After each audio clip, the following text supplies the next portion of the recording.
What is going on, everyone? A-Fizzle here, back with y'all with another countdown. It hasn't been that long, but I feel like it was time for the sequel. No, this is not the last countdown ever. It's just a sequel to a previous countdown I just did late last year. As y'all remember, the top 10 game shows of all time countdown I did back in December, y'all noticed that The Price is Right was number one on my top 10. And I'm pretty sure for everyone who's a fan of game shows, Price is Right is going to be number one in your top 10. So I'm just saying. And then I came back and said that maybe I was going to do a top five Price is Right pricing game. So I figured, why not do it now? Instead of talking about saying it's going to happen, why not make it happen now? That's right. It's officially going to happen now. My top five favorite Price is Right pricing games of all time. Well, since the 90s, I should say. I can't speak for the games that happened in the 70s and 80s, 70s and 80s because I wasn't around then. But I can speak for like the last 30 years at least. So, but anyways, let's get on to it right here, right now. Number five. All right, coming in at number five, I have a hole in one or two.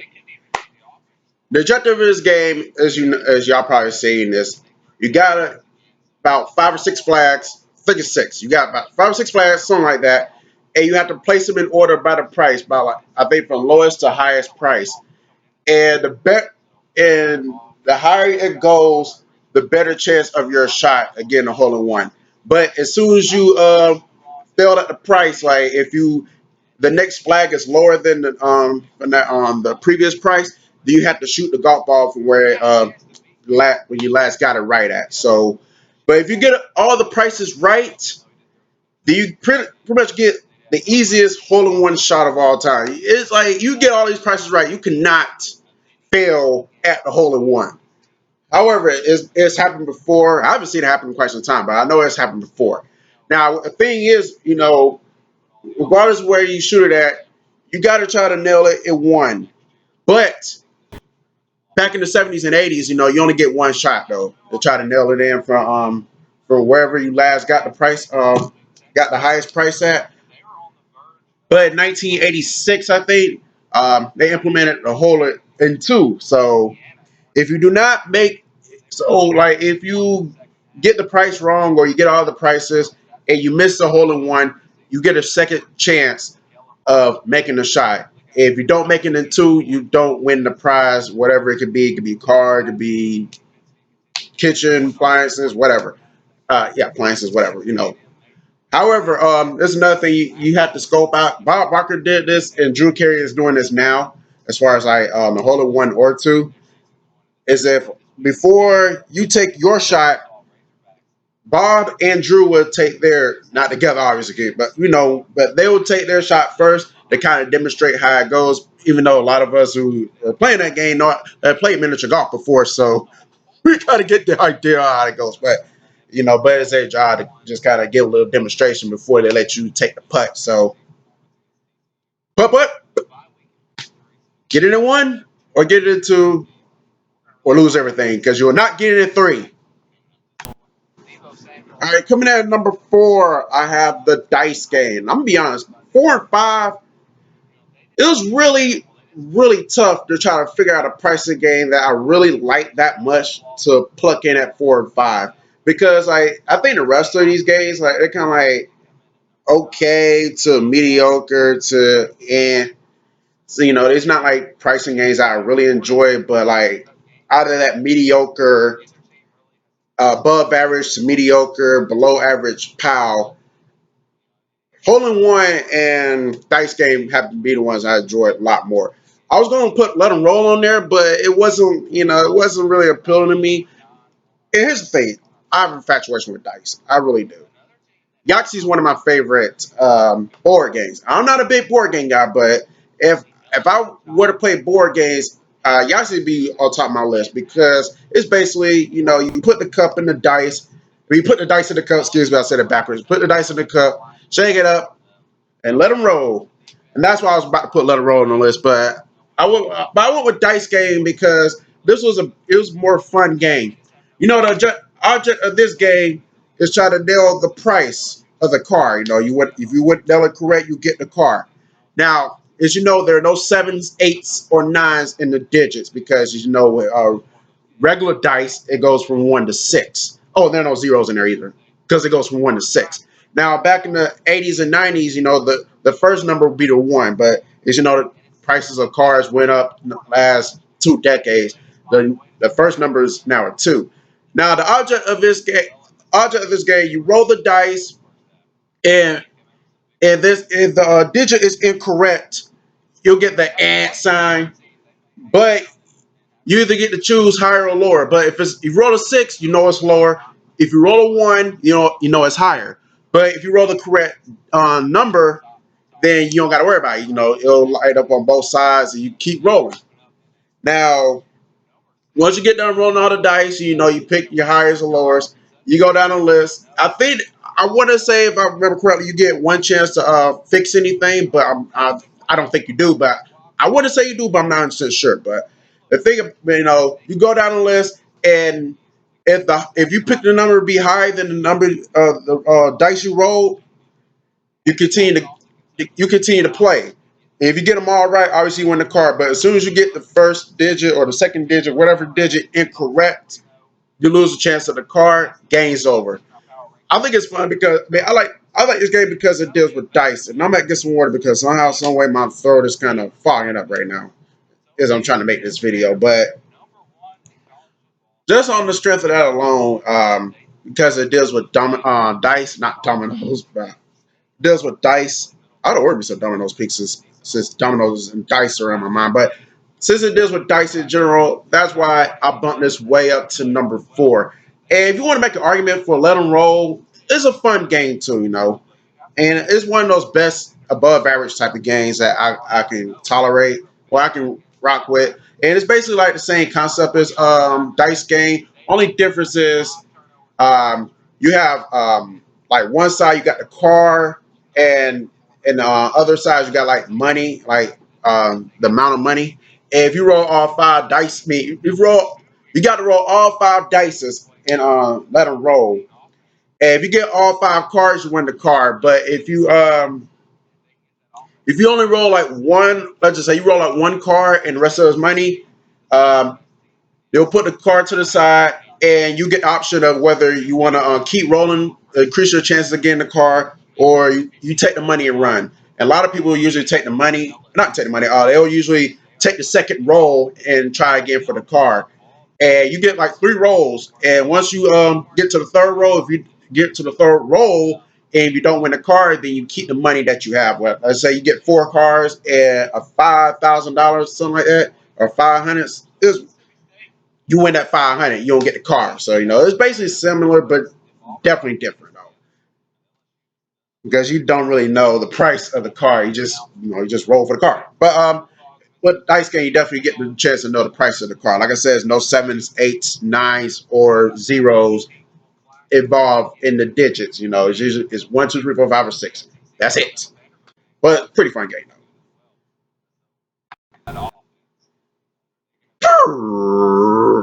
I guess that's how it goes.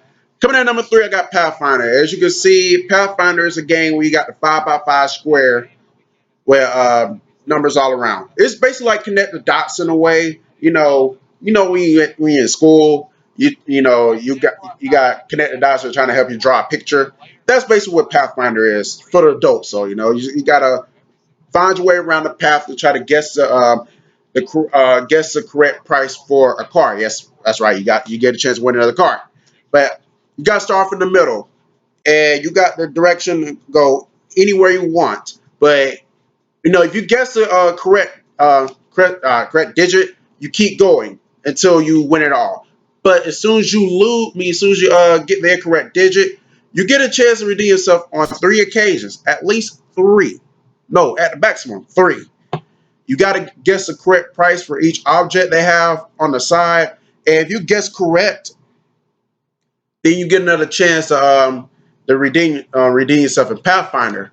At least you get at least enough. Like assume that you get a price right when you're trying to get a second chance. You're going to at least get the second digit right at the very bare minimum.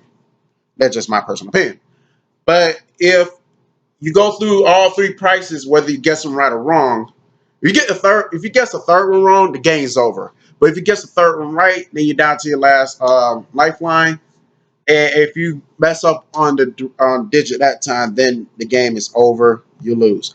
It's basically that simple. You gotta, you gotta. Usually, the next digit is around each previous digit, so it makes it easy in that aspect. But you gotta understand, you gotta be able to nail the prices on top of that to keep playing. If you were to fuck up, yeah, you were to fuck up, as far as getting the incorrect price and whatnot. So, but yeah, really fun game. And the reason why I like this game because of the sound effects it makes when you get the correct price. As you see, I tried to do it at the very beginning of the segment. That sound. All right, coming in at number two. In my opinion, this may be the second easiest game that the Price is Right has. Honestly, the easiest game is coming or going. Because like either you coming or you're going, or you're not going anywhere or coming anywhere. But yeah, one away. Definitely the second easiest game, in my opinion, on the Price is Right. The object of this game, you get 5 digits. They're all wrong. Yes, this is another pricing game that deals with cars. But yes, all the digits are wrong. Now, either the correct digit is going to be hot, one digit higher or one digit lower than what you see on display. And the thing about, oh, see something. But yeah, the thing about this game, you get the chance to. I think you go one at a time and trying to go higher or lower until you get all 5 digits changed. Now, once you get all 5 digits changed, they got the almighty sound effects lady. And the thing about the sound effects lady, you gotta ask real politely and real loud where they can hear you. The almighty sound effects lady, do I have at least one number right?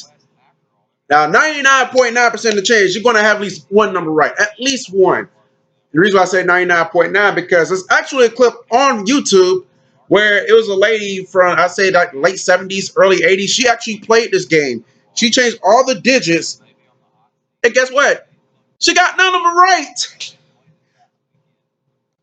I'll put a link to that video at the end or in the description. Or I might leave it in the round table session. I'll probably put the link to that video either in the description or the round table session, if not both. I'm not gonna put that in this video, but or maybe I will. Well, I'll think about which direction I'm gonna go. But anyways, yeah, that happened. But other than that, you usually get one number right, and you'll keep asking, do I got 2 numbers right, 3 numbers right, 4 numbers right? Do I have all 5 numbers right? But as soon as you don't hear the sound effects lady do the car honk noise, then you know you did not get all the numbers right. Now you do get a second chance to try to redeem yourself, and whatever numbers you don't have right, you got the chance to change at least that corresponding number. Now the trick is you don't know which numbers are actually right, so you got to go by your best judgment and feel like, okay, I think this number is right. This one may be the wrong one. I may need to change that one. I may this one maybe I might need to change that one as well. I think this one may be right. And then once you change whatever numbers that you feel that you may have gotten wrong, then the price reveals. And let's just say you got 4 numbers right, and you get 4 numbers right, but you change the second digit. Obviously, you change the second digit. The first digit comes out, okay, you got that. But then you change the second digit, and then that second digit wind up being right after you changed it, then you know you won the car. But if you change the second digit and that digit is wrong, then the game's over. Then you find out what's that one digit you actually got wrong. So it's really a mind game. You got to really be up on game to play one away.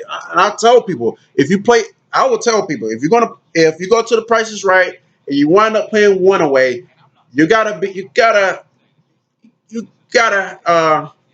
your mind game has to be real. You gotta be up on game. Your mind game's gotta be up on point. That's what I'm trying to say. You gotta be up on point in your mind game. So that way you get you get a better consensus of what numbers you feel like you have right and what numbers you feel like you need to change. Because I'm telling you, because like I see more fails than than successes when it comes to one away. You just got to know your shit. So, but yeah, definitely one away. Definitely one of the most fun games I've witnessed in the 30 years I've been watching this show. Yes, I've been watching this show since birth. I'll explain that story a little down the line. So, anyways, yeah, one away coming in at number two. Come on now, seriously, come on. Do I really gotta explain it? If The Price is Right is your favorite game show of all time, there is a strong possibility that Plinko is your favorite game show on The Price is Right. When you think of The Price is Right, well, the first thing you think about is that really big ass wheel that you get a chance to spin, assuming that you make it out the contestants row. The second thing you think of is the showcase at the end of the show. But the first game you think about is Plinko. Everybody who goes on The Price is Right wants to play Plinko. They want to play it. You see more shirts about Plinko on The Price is Right than you see about any other game. And this is going way back to '83 when the game first was introduced. It's like it's like going to Six Flags when you're 7 years old. Like you find out you're playing Plinko, the little kid is going to come out of you. And I know people may say, people who have their own distinct list of their favorite Price is Right pricing games, they may feel that One Away is better, or Range Game, or Coming or Going, or any other game is better than Plinko. And they may think, well, Plinko's overrated. But deep down, you want to play that game. You're going to jump up and down like a little kid if you find out you're playing. Let's not kid ourselves here. As you already know you already know how the game goes. You get one free chip and then you get opportunity to win four other chips. All you gotta do is guess the correct price of the four objects, and the more you guess right, the more chips you get. The object of this game is try to win $50,000. Obviously, you don't win a car, but hey, win $50,000, you can go buy your car, you can go buy your whip, yo. But yeah, $50,000, but it's not guaranteed you'll win 50,000. You got certain prices down below on the game. Down below, you got $10,000, you got $1,000, 500, 100, and then and on the left side and the right side of $1,000, you got zero. And believe it or not, I literally see somebody win $0 on Plinko with the chips. With the chips, how you manage to how you manage to get a free chip, win some chips, and win $0 on Plinko? That's unheard of. That should never happen. That's almost like freaking the Cleveland Browns beating the Denver Broncos in football. It's just certain things that should never happen in life. The Browns beating the Broncos and anyone winning $0 on Plinko should never happen in life. I don't care what anybody say. Should never happen in life. But yeah, but yes, it has happened. But more than likely, I say 98% of the time, you see people win at least some type of money.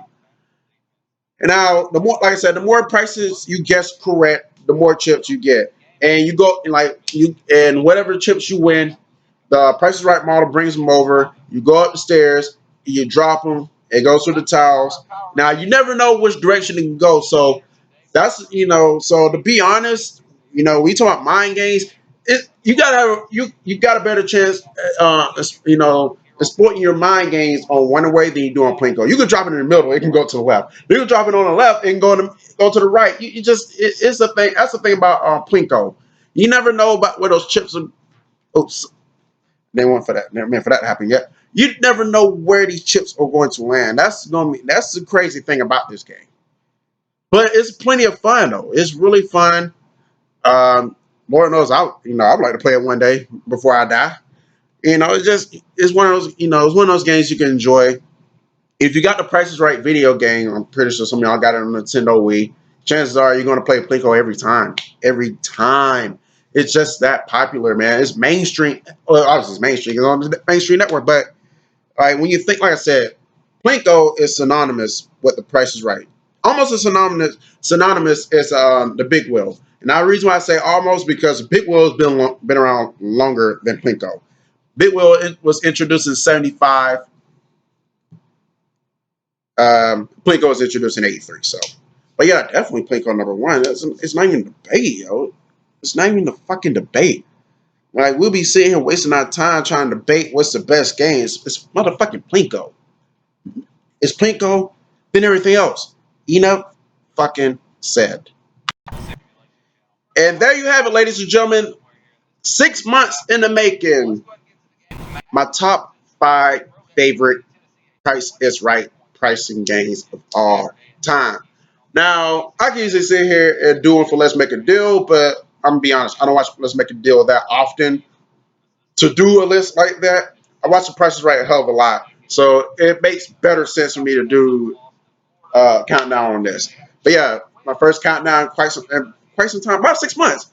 I think when I did the Price is Right, when I did my top 10 game shows, that's probably the last countdown I ever did in a while. So feels good to do another countdown video again. Like I said, Price is Right definitely my favorite game show of all time. I've been watching it since birth. My mom has told me when I was younger that my grandmother, may she rest in peace, was a huge Price is Right fan back in the '70s and '80s, and this is practically the only connection I have with my grandmother. My grandmother passed away. I was 2 months old, so obviously I didn't get a chance to have built that bond with her. But that was like the only real bond we ever had. Cause like my mom told me that my grandma would have me on her lap in her rocking chair when I was like less than a month up until a month old, and she'll have the prices right on. And my mom said that's probably why you got into it because you used to be on your couch, you used to be in your grandma's lap when she was still alive, and she and y'all used to watch it together. So it's like when you start to create a bond with certain family members, and then they pass on so soon. You carry that legacy with you. I think that's probably how I carry that legacy. But my first memories of watching The Price is Right was back in '96, '97. Now, whereas most people in my age range will watch Cartoon Network, not I was more of a Nickelodeon kid, but that's besides the point. But they'll watch, Cartoon Network or Nick Jr., Disney Channel, stuff like that around 11 o'clock when you're out of school, or they be outside playing basketball. I was watching the Price is Right at 11 o'clock in the morning. That's what I was doing.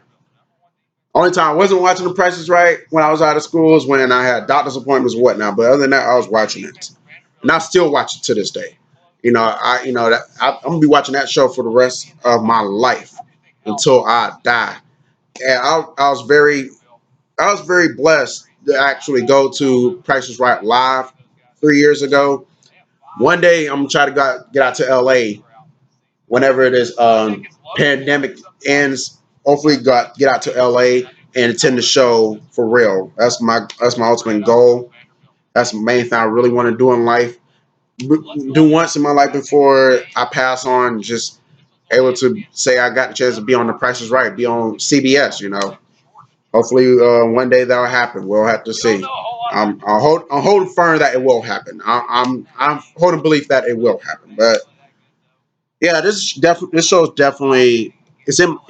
I grew up with this show. It's engraved in my life. So, and I'll be carrying on the show's legacy forever. And I will be making more videos pertaining to The Price is Right if I can. If I see somebody fuck up in the worst possible way on a pricing game, or double overs or whatever. I will continue to make videos pertaining to the Price is Right. So definitely look out for some more Price is Right material in the future. Obviously, you won't be able to get much now because, like I said, like I just said, with the pandemic going on, they haven't really been recording any new episodes. So basically, what they've been showing the last week or two has basically been reruns of this past season's earliest episodes. So you got that to ride off on for now. So yeah, but I can't wait for the new season. I hope that's why I hope to God that this pandemic dies out real soon, which I believe it will. I like to see the following season and more seasons to go. So, anyways, wow, that's what I got. God damn it, I can't even talk now. But anyways, that's what I have. That's all I have for now. A-Fizzle signing out, and I appreciate everyone for tuning into this video, and rocking with me here. Coming up next, as far as countdowns, the other countdown I've been promising for years. It is finally going to happen, people. Top 10 favorite cereals. That is coming. I know I've been saying it for months. That is coming. It's coming. But it's truly coming on the simple fact that when I was saying that it was coming, it was coming. I have yet to even edit the video. But this week, I started editing some countdown videos, and that was one of the videos I edited. So it's officially coming, y'all. And what I want to do here, I don't know if it's going to be possible to pull off, but what I want to do is do a La Crib showing y'all the behind the scenes of A-Fizzle doing an A-Fizzle Productions video. I know some people have done that. I want to do that now. Not because everybody else is doing it, but it's mainly to give y'all a glimpse of how A-Fizzle does a YouTube video. If you was on Facebook, you got a small glimpse of that during my Facebook Live when I was doing the Braves game.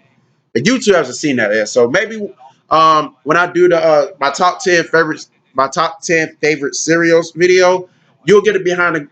Maybe I'll give y'all behind the scenes glimpse of that, and you'll get to see me record the video in real time. So with that being said, I'm gonna get up out of here. I'm gonna enjoy what's left from this week. Y'all, I hope y'all do the same, and be looking out for that top 10 favorite cereals video officially. Seriously, it's going to happen.